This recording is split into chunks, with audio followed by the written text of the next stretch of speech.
नमस्कार, मैं डॉक्टर अजय भांबी और हम बताने जा रहे हैं वृश्चिक या स्कॉर्पियो राशि का 2021 का भविष्यफल। हम इसको आपके भविष्यफल को 4-5 भागों में विभक्त कर रहे हैं। इसमें से सबसे पहला जो हमारा एंगल है वो है पॉजिटिविटी या पॉजिटिव क्या है इस वर्ष में, बिकॉज उससे पूरा वर्ष आपका तय होगा। टू बिगिन विथ, आपकी राशि से जो गुरु है, शनि है, तृतीय भाव में है।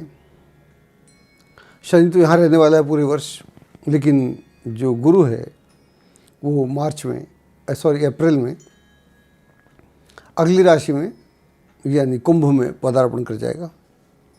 और जो राहु है वो सप्तम भाव में है, केतु लग्न में राशि में तो ये स्थिति, बाकी ग्रह की स्थिति तो मेरे दिमाग में है ही।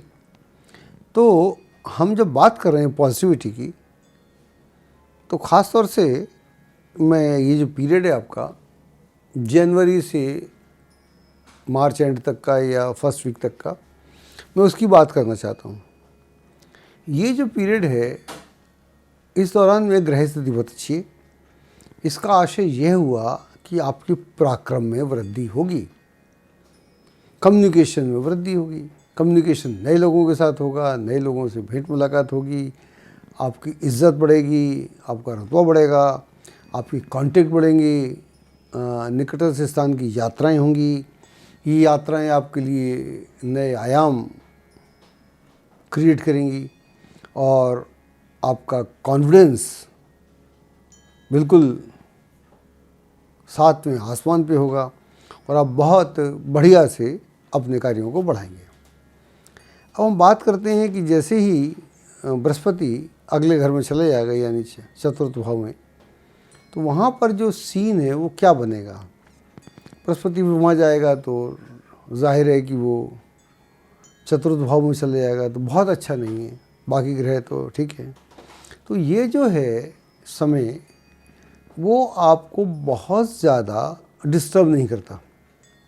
यहाँ पर पॉजिटिविटी में जो दिक्कत आएगी, बीच बीच में कुछ इमोशनल इश्यूज हो जाएंगे। अगर आप उनको मैनेज कर सकते हैं, then I can say this is not a bad period.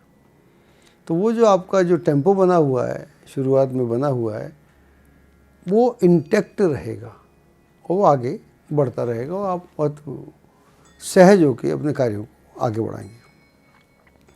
अब बात करना चाहते हैं कि नेगेटिविटी कैसी रहेगी या उससे कितना आपका जो क्रिएटिविटी है अफेक्टेड होगी। तो वर्ष की शुरुआत से लेके जनवरी से अप्रैल तक तो कोई इशू है ही नहीं। स्थितियाँ बहुत बढ़िया हैं, आप जो करना चाहेंगे होगा। मतलब नेगेटिविटी में पॉजिटिविटी देखने को मिलेगी। अगर कुछ लोगों से अनएक्सपेक्टेडली मिल लेते हैं तो कॉन्टेक्ट बन जाते हैं, वो भी लाभ दे जाएंगे। लेकिन जैसे ही अप्रैल 6 से बाद की स्थिति है, वहाँ से थोड़ा सा ध्यान रखने की बात है। वहाँ कार्य तो बनेंगे, कार्यों में दिक्कत तो नहीं आएगी आपको, लेकिन एक जो झंझट है, कोई ना कोई इमोटिव इश्यूज़ जो हैं, और स्पेशली कई बार क्या होता है, अपने लोगों के साथ दिक्कत हो जाती है। हम काम तो बढ़िया करते हैं, अपने लोगों के साथ ये डोमेस्टिक जो मसले हैं वो कई बार हमको लाचार कर देते हैं और हम उतने फोर्स के साथ अपने कार्यों को आगे नहीं बढ़ा पाते जिसके लिए हम प्रयत्नशील होते हैं या करना चाहते हैं। तो ऐसी स्थिति में बेहतर यही होता है कि अपनी ओर से आग में घी डालने का काम ना किया जाए और बाकी जो लोग करें उसे भी समझा जाए और एक अवॉइडेंस किया जाए। तो आई थिंक ये एक अच्छा उपाय है जो बढ़िया से काम करता है। इसका आप ध्यान रखिएगा। प्रोफेशनल की बात करते हैं, प्रोफेशनल लाइफ कैसी रहेगी। प्रोफेशनली ये वर्ष बुरा नहीं है। ये वर्ष जो बोलता है मेहनत कीजिएगा फल पाइएगा। आप नौकरी में हैं तो वहाँ मेहनत करेंगे तो आपका प्रमोशन हो जाएगा। अगर आप एग्ज़ाम दे रहे हैं, कोई नौकरी की तलाश में हैं तो आपकी नौकरी लग जाएगी। अगर आप अपने व्यापार को आगे बढ़ाना चाहते हैं, उसके लिए आपको माहौल बनेगा, या आप कोई नया व्यापार करना चाहते हैं तो उसके लिए भी एक गुड एनवायरनमेंट निर्मित होगा। तो ऐसा कहा जा सकता है कि प्रोफेशनली आपको आगे बढ़ने के समुचित अवसर प्राप्त होंगे और आप बहुत धैर्य के साथ अपने कार्यों को आगे बढ़ाएंगे। मैं नेगेटिविटी की बात पहले कर दी, तो वो जो इश्यूज़ हैं वो तो होते ही हैं, सबके साथ होते हैं, तो उनको ज़रा हैंडल करने का कोशिश करेंगे तो हो जाएगा, और कुछ इग्नोर करेंगे तो बात बन जाएगी। तो कुल मिला के उस एंगल से it is not a bad period.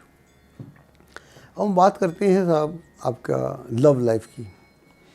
Love life की दृष्टि से it is not a bad year.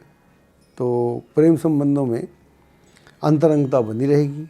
अगर कोई प्रेम संबंध चल रहा है तो उसमें दिक्कत नहीं आएगी, लेकिन प्रेम संबंधों में या विवाह संबंधों में एक बात समझने वाली है कि जब भी ग्रह थोड़ा सा ऊपर नीचे होता है तो कुछ तो झंझट होते ही हैं, ऐसे तो होंगे, उनको अवॉइड नहीं किया जा सकता, लेकिन वो ऐसे हैं कि वो कंट्रोल में आ जाएंगे। तो आप उनको अपने नियंत्रण में रख सकते हैं। तो इसलिए थोड़ा ध्यान से काम कीजिएगा तो आपको कोई दिक्कत नहीं आएगी, बढ़िया से आप मैनेज कर लेंगे। हेल्थ की दृष्टि से अगेन आई से it's not a bad year, ध्यान रखना पड़ेगा आपको, लेकिन जो हेल्थ के जो 2-3 महीने हैं उनका अवश्य ध्यान रखिएगा। एक मई की बात कर रहा हूँ मैं, और एक जुलाई की, और एक उधर नवंबर की। ये जो 2-3 महीने हैं ये थोड़े से कमज़ोर हैं। तो इन दिनों में कई बार क्या होता है कि बाहर एनवायरनमेंट में कोई बीमारियाँ चल रही हैं तो उसको पकड़ने का खतरा बना रहता है, लेकिन I don't say anything serious unless कोई कुंडली में ना हो, तो ऐसा कुछ नहीं है। कुल मिला के ये जो वर्ष है ये एक इसमें हिम्मत साधने का वर्ष है। आप हिम्मत साधिएगा और प्लानिंग से चलिएगा, ऑर्गेनाइज कीजिएगा। आप देखिएगा कि जो आपकी मुश्किलातें हैं आप उन्हें स्वतः हल कर लेते हैं। तो ऐसा करेंगे तो आपको बहुत आसान हो जाएगा, आपको दिक्कत नहीं आएगी। आपका जो शुभ रंग है वो है सफ़ेद और लाल, और आपका नंबर है 1 और 9। एस्ट्रोलॉजी की सटीक जानकारी के लिए विश्वविख्यात एस्ट्रोलॉजर अजय भांबी के YouTube चैनल ABC चैनल को सब्सक्राइब, लाइक और शेयर करें। लेटेस्ट अपडेट के लिए बेल के बटन पर जरूर क्लिक करें।